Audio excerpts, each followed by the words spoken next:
Hi, how are you today? In today's video, we're going to dive into high-functioning depression. We're going to talk about what it is and what you should do.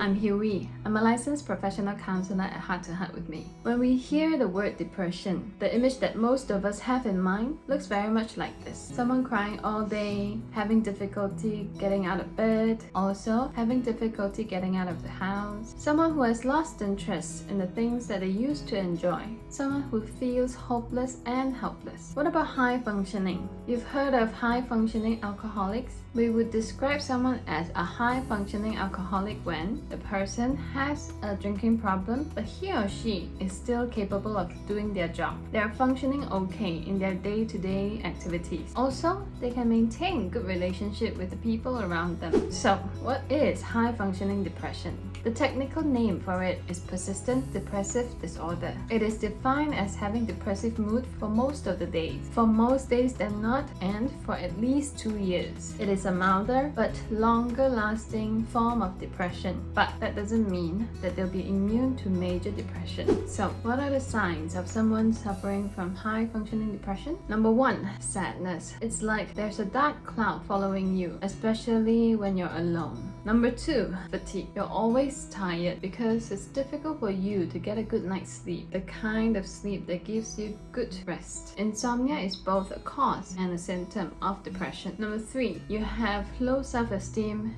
self-critical, and you have self-doubt. These people are usually very driven. They perform very well at work, and because they are very driven at work, they could be the boss, the CEO, or the managing director. But inside, they are plagued with self-doubt, lots of it, and they are extremely critical of themselves. They have this need to strive for perfection, and they set unrealistic demands for themselves. Then, if they couldn't achieve the incredibly high standards that they set, they become critical of themselves. It is a vicious cycle.